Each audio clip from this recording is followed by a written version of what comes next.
Good day, brothers and sisters in Christ. Ngayon po mag-aaral po tayo ng mga salita ng Diyos ayon sa Biblia. Basahin po natin ng Exodus chapter 20 verse 3. Says, pakibasa. Thou shalt have no other gods before me. Sabi niya sa Tagalog, huwag kang magkakaroon ng ibang mga Diyos sa harap ko. Tapos sa 4,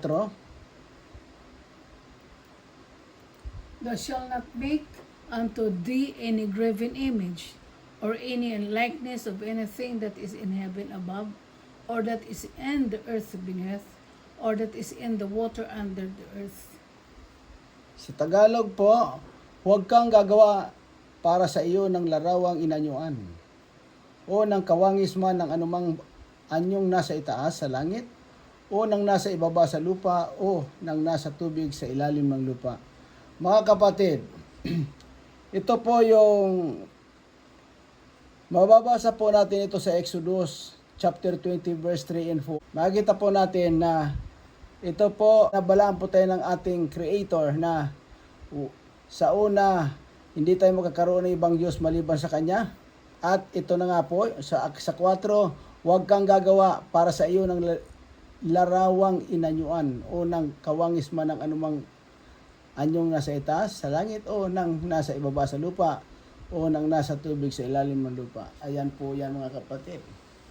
Kasi po, sinasabi ng Biblia na wala man sino mang tao rito na katulad natin ang nakakita sa Panginoon, kasi sinasabi niya sa kanyang mga passage sa Biblia na kung makikita natin siya incidentally, tayo ay matutunaw, kasi without holiness, sinasabi niya, natin makikita siya o kaya matutunaw tayo. Ayan po yan, ha? Kaya po, in other words po, wag tayong gagawa ng mga images na sasabihin natin na yan ay mga Diyos-Diyos natin. Galit po talaga siya dyan dahil sa ibang passage sinasabi niya pa rin, na yung ating tigas ng ating mga ulo, gumawa pa tayo ng ating mga Diyos-Diyosan. Sinasabi niya, hindi ba nyo nahalata na mga ginawa ninyong mga Diyos-Diyosan, maging gawa man sa kahoyan, kung ano man, hanggang sa ginto, hindi ko yan paninirahan.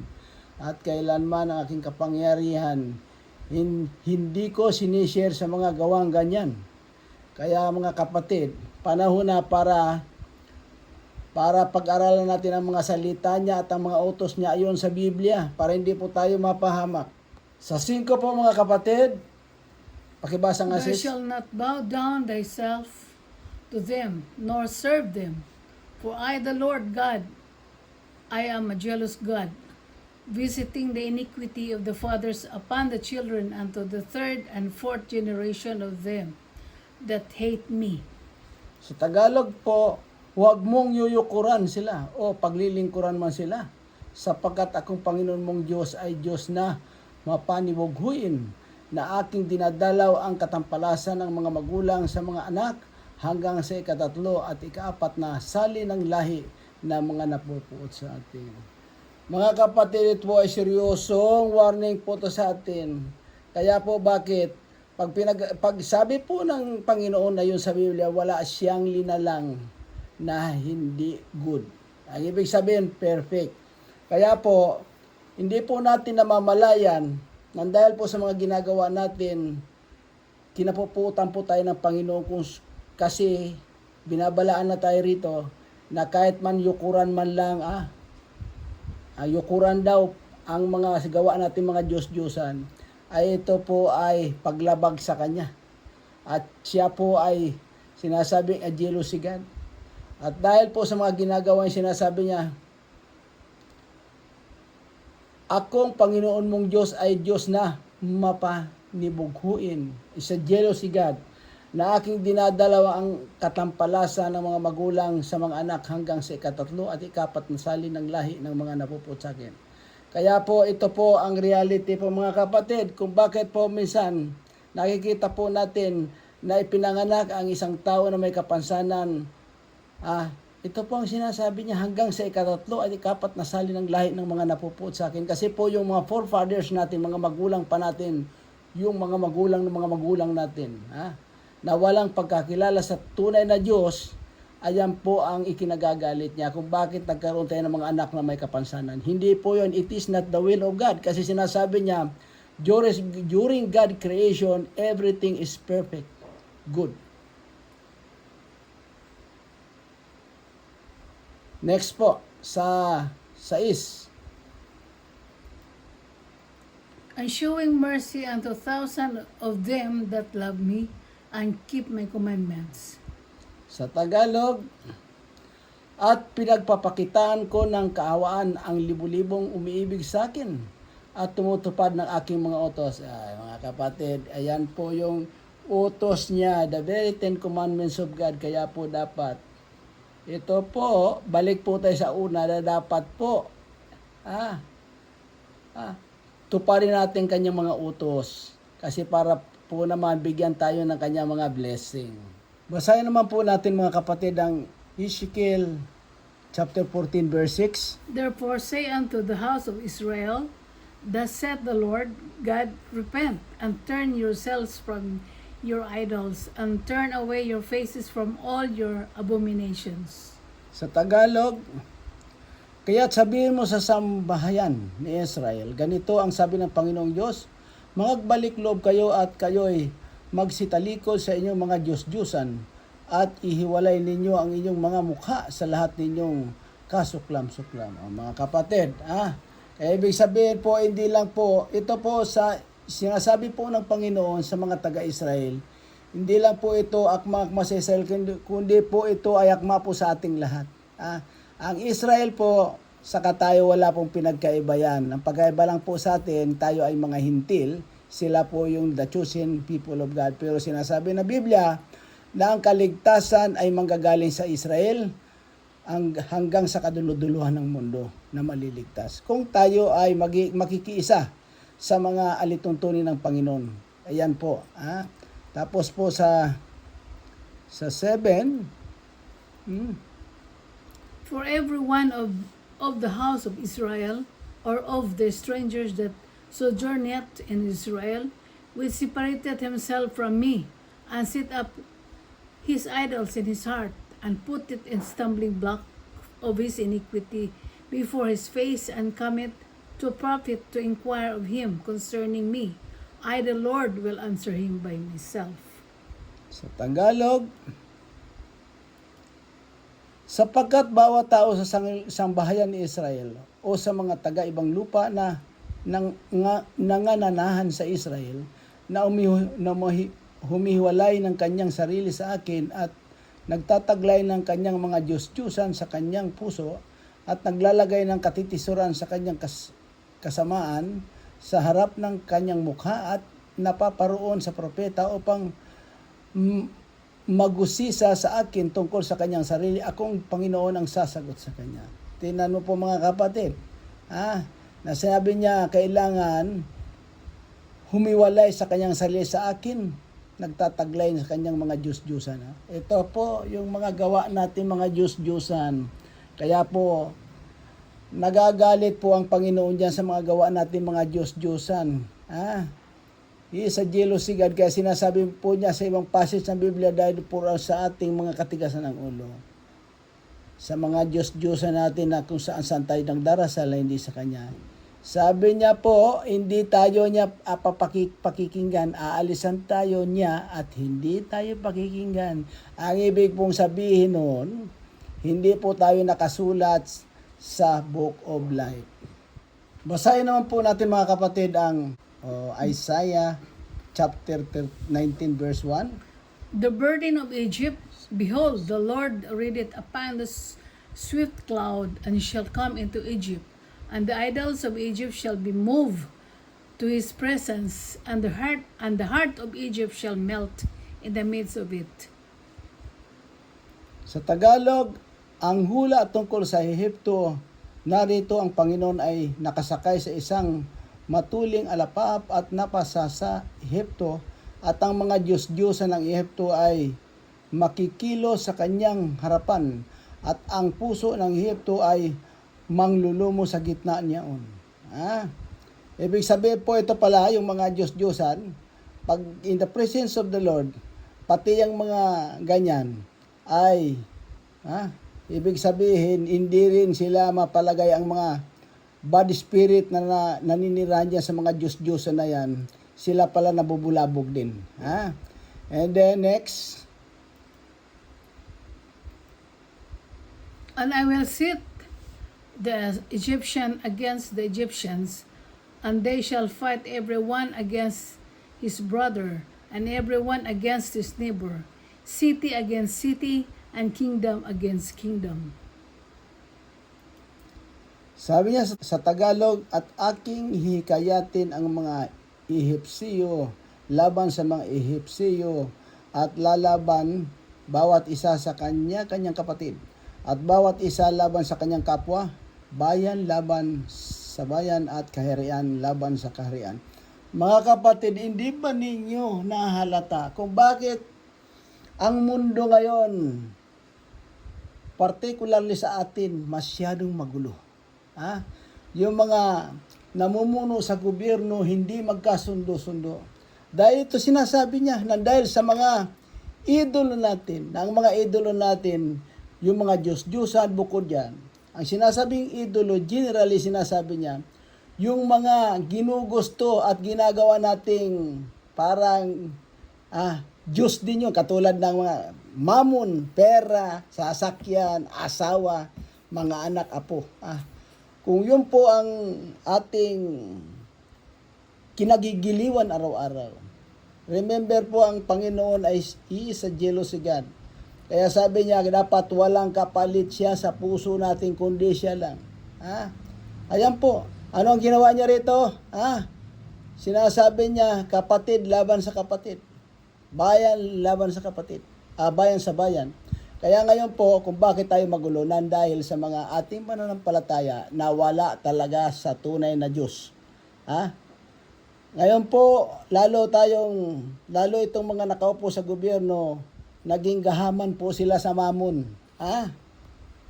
Kapangyarihan at mamon po. Ayan ang katotohanan po. Pero ito na po, nagkaroon po ng sumpa. It's a curse. Babasahin ko, at aking hikayatin ang mga Ehipsiyo.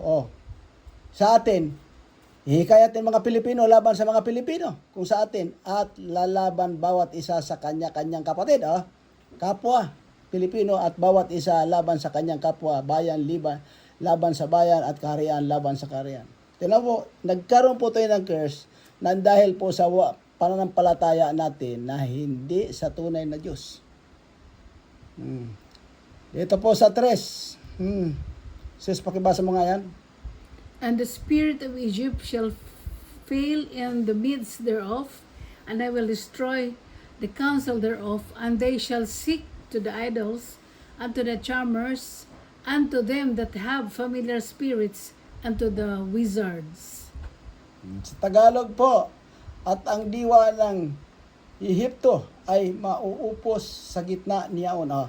At ang diwa ng mga Pilipino ay mauupos sa gitna niyaon. At aking sisirain ang payo niyaon. Yung mga genius, hindi makapag-isip ng tama kasi tinanggal ng Panginoon yung pag-isip ng tama.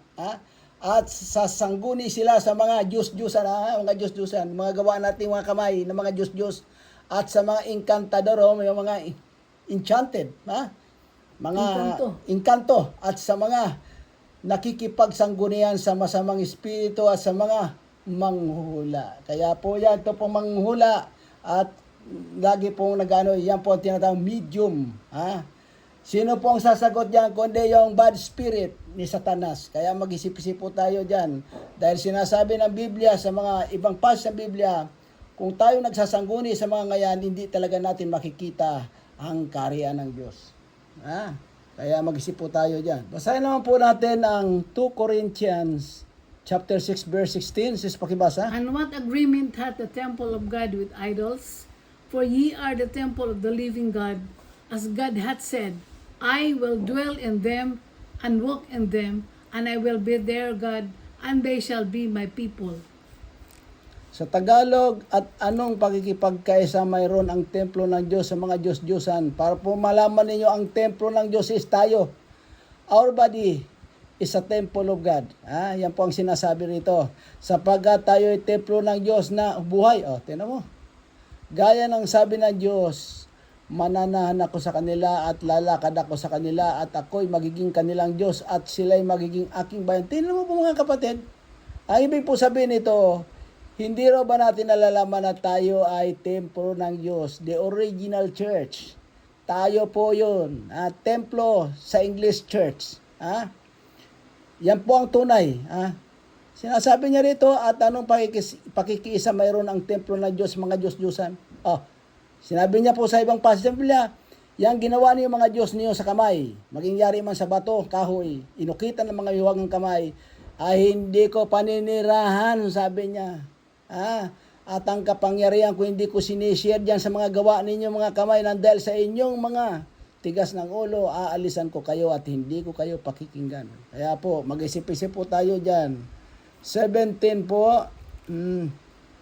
Wherefore come out from among them, and be ye separate, said the Lord, and touch not the unclean things, and I will receive you. Kaya nga, magsialis kayo sa kanila at magsihiwalay kayo, sabi ng Panginoon. Tingnan mo nga, at huwag kayong magsihipo ng mga bagay na marumi at kayo'y aking tatanggapin. Tingnan mo po, ano po yung magsihiwalay kayo, sabi ng Panginoon, you better get out that kind of congregation na sinasabi niya. At huwag kayong magsihipo ng mga bagay na marumi o yung mga gawang mga Diyos-Diyosan. Sabi niya, at kayo'y aking tatanggapin. Tingnan mo po yun. Diba? Makikita po niyo kung gaano po, God is a good God. Basahin naman po natin ang 1 Corinthians chapter 6 verse 9. Know ye not that unrighteous shall not inherit the kingdom of God? Be not deceived, neither fornicators, nor idolaters, nor adulterers, nor effeminate, nor abuser of themselves with mankind. Sa Tagalog, hindi ba ninyo nalalaman na ang mga liko ay hindi magsisipagmana ng kaharian ng Diyos? Tingnan mo po mga kapatid. Mga liko po, ang ibig sabihin, yung mga ayaw sumunod sa Kanya. Mga piloso po. Huwag kayong padaya kahit ang mga mapakiapid. Ito po yung mga mapakiapid, adultery. Ni ang mga mananamba sa Diyos-Diyosan. Ni ang mga ngalunya. Yung mga mahilig dyan, may asawa na, mamapatol pa sa iba. Ni ang mga babae, ni ang mga mapakiapid sa kapwa lalaki. Ito po yung sinasabi rito, nagsasababae. Ibig po sa babae sa babae. Ni ang mga mapakiapid sa kapwa lalaki. Tingnan mo mga kapatid. LGBTQ. Ay hindi puro magmamana ng kaharian ng Diyos. Tingnan mo po, hindi ba ganinyo nalalaman, basahin ko ulit, na ang mga liko, mga wicked po ito liko, ay hindi magsisipagmana ng kaharian ng Diyos. Huwag kayong padaya kahit ang mga mapakiapid, ni ang mga mananamba sa Diyos-Diyusan, ni ang mga ngalunya, ni ang mga nagsasababae, ni ang mga mapakiapid sa kapwa lalaki. Ito po mga kapatid. Yan pong mga iniisip na ngayon natin, nagpapadala po tayo sa impluensya ng mundo.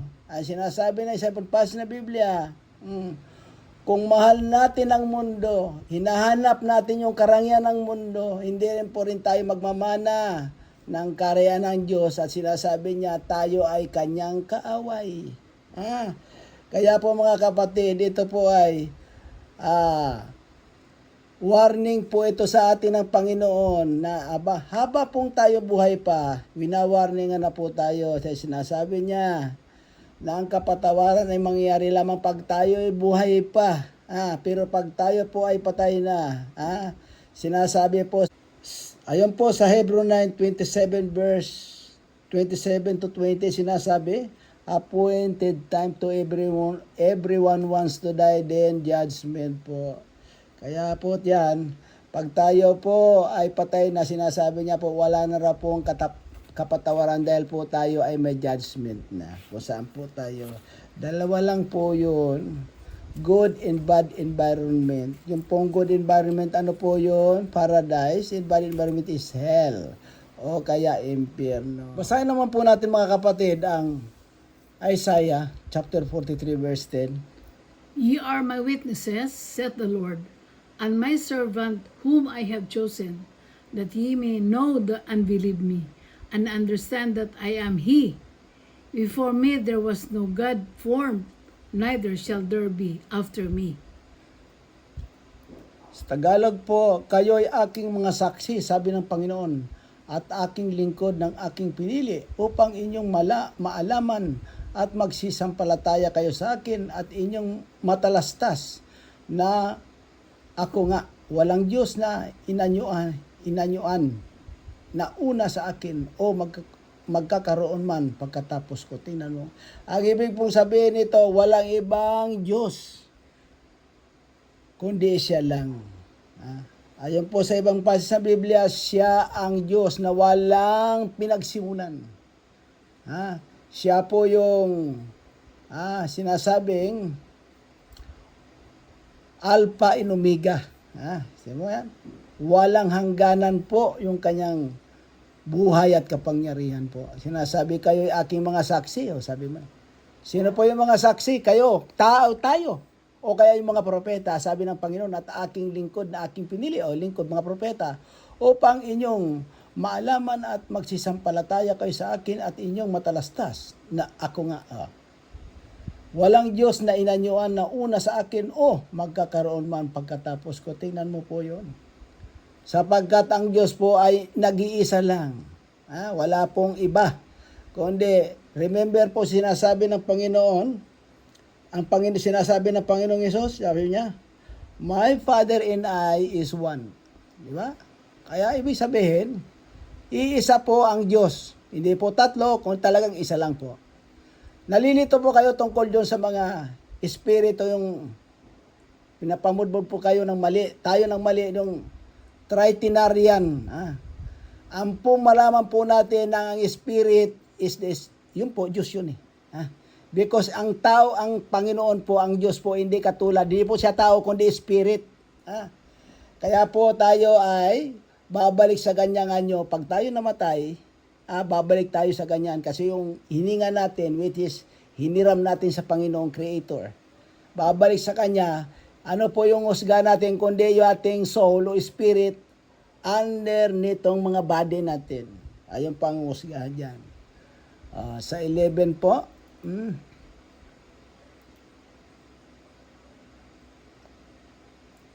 I am the Lord, and beside me there is no Savior. Sabi niya po rito, ako sa makatuwid, bagay ako ang Panginoon, at liban sa akin ay walang tagapagligtas. Tingnan mo po. Isa lang po ang ating tagapagligtas ang sinasabi niya. Dahil sinasabi niya po sa John 14, verse 6, sinasabi niya po, I am the way, the truth, and the life.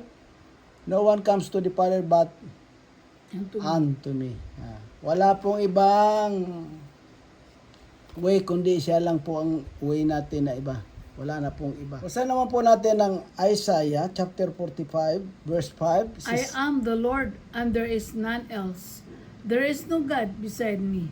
I girded thee, thou hast not known me. Ako ang Panginoon at walang iba. Liban sa akin ay walang Diyos. Aking bibigkisan ka, bagaman hindi mo ako nakikilala. Mga kapatid, ang ibig mong sabihin, tayo po, maging kung ano man pong religion ka, kung naniniwala ka dyan, kung ano man paniniwala mo, ito po sinasabi niya rito, kahit hindi natin siya kilala, pero tayo ay kanyang binihisan. Ako ang Panginoon at walang iba, sabi niya. Liban sa akin ay walang Diyos. Aking bibigkisan ka, bagaman hindi mo ako nakilala. Ayan po yan. Kaya ibig pong sabihin, tayo po ay talagang mga anak ng Diyos. Ganoon lang po, Kung sinasabi niya na ang tangi pong paraan lamang para tayo ay mapatawad niya, kundi ang totoong pong pagsisisi o sinasabi niyang repentance na tago sa puso. Then magbago po tayo.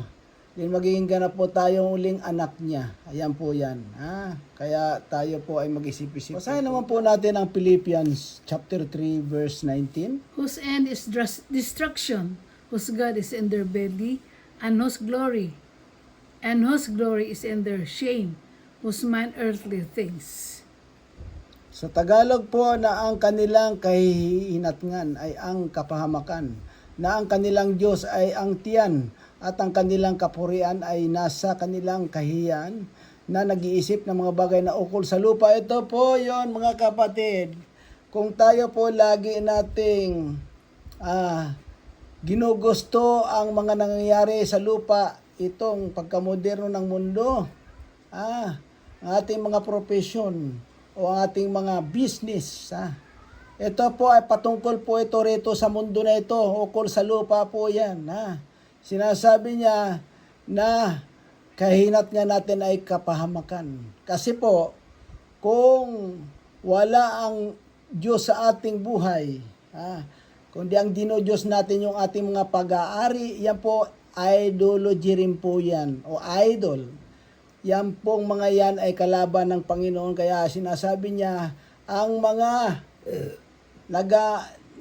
nagnanais o nag-aambisyon na patungkol sa lupa, patungkol sa mundong ito, ay nanganganib sa kapahamakan at hindi makikita ang karya ng Diyos po. Kaya mag-isip po tayo dyan. Basahin naman po natin ang Romans chapter 8 verse 13. For if ye live after the flesh, ye shall die. But if ye through the Spirit do mortify the deeds of the body, ye shall live. Sa Tagalog po, sapagkat kung mga buhay kayo ng ayon sa laman, ay mga mamamatay kayo sa tapwat kung sa pamamagitan ng Espiritu ay pinapatay ninyo ang mga gawa ng laman, ay mga bubuhay kayo. Opo, mga kapatid, kasi po ang sinasabi niya dito, sapagkat kung mga bubuhay kayo ng ayon sa laman, ito pong flesh and blood natin, itong laman natin, itong itsura natin ngayon, ay mga mamamatay kayo. Kasi mamamatay po talaga tayo rito sa flesh and blood na ito. Ito puno-puno ng pagkakasala po rito. Kasi sinasabi sa ibang passage ng Biblia, iniisip pa lang natin, ginugusto natin, ay kasalanan na sa Panginoon. Yung mga fornication, yung pangating mga pag-imagination po. Datapwat kung sa pamamagitan ng Espiritu, ay pinapatay ninyo ang gawa ng laman, ay mga bubuhay kayo. Ito po, para mayano po yung ang fasting po, para yung malaman. Ibig sabihin ang fasting po, yung hindi kayo kakain. Hindi kayo mag-almusal or even pananghalian sa isang araw. Yun ang tinatawag pong fasting. Yung pong sinasabi rito, isinasacrifice mo po yung laman mo. Binubusog mo naman po yung espiritu. Ayan po. Pero para malaman po ninyo, required po talaga tayo ng Biblia ng Panginoon na tayo mag-fasting. Ibig sabihin, yan po ang araw ng ating pananalangin, paghingi ng tawad.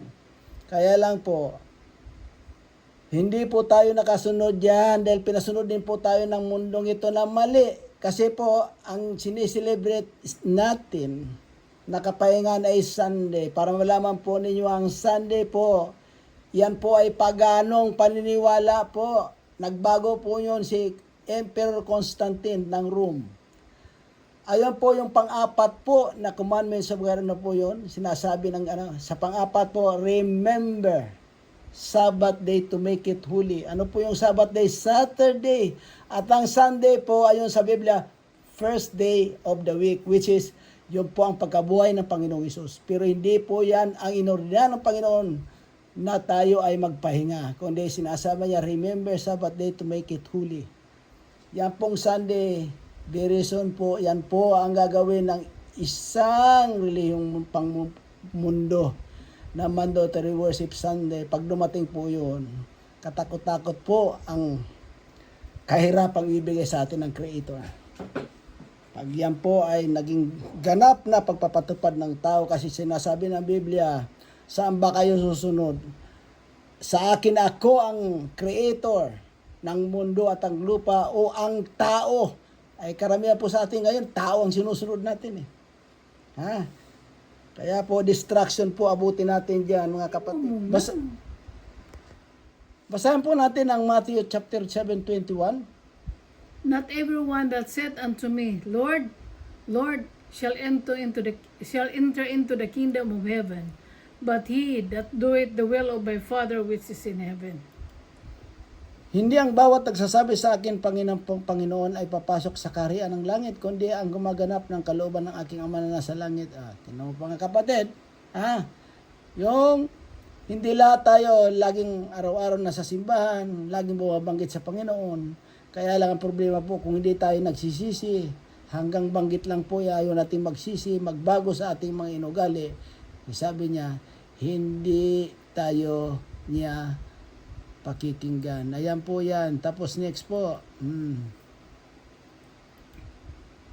Many will say to me in that day, Lord, Lord, have we not prophesied in thy name, and in thy name have cast out devils, and in thy name done many wonderful works?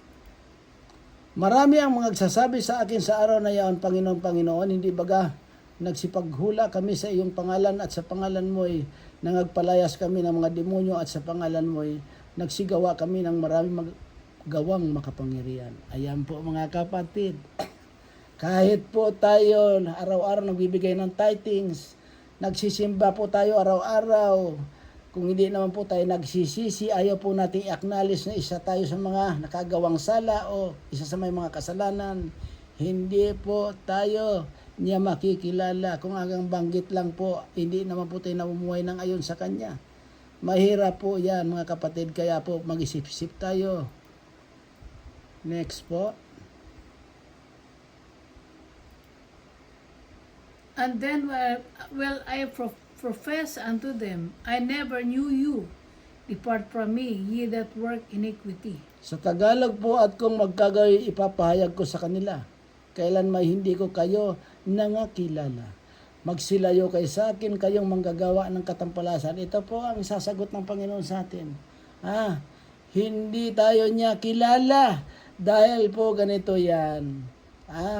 Huwag tayong pagkapanti po na araw tayo nagsisimba, nagbibigay tayo ng tithings. Kung hindi naman po tayo nagbabago sa ating mga inuugali araw-araw, hindi pagsisisi, wala. Kwentuhan, fornication, lahat-lahat na yan. Hindi po tayo niya kilala. Kaya kailangan po magpakilala tayo. Kailangan po tayo makilala ng Panginoon. Una po sinasabi niya, magsisi tayo sa mga kasalanan natin. Hanapin po natin siya araw-araw, at wag po tayong self-proclaimed righteousness. Diyan po tayo mapapahamak. Akala po natin doon tayo pupunta sa heaven o sa paradise.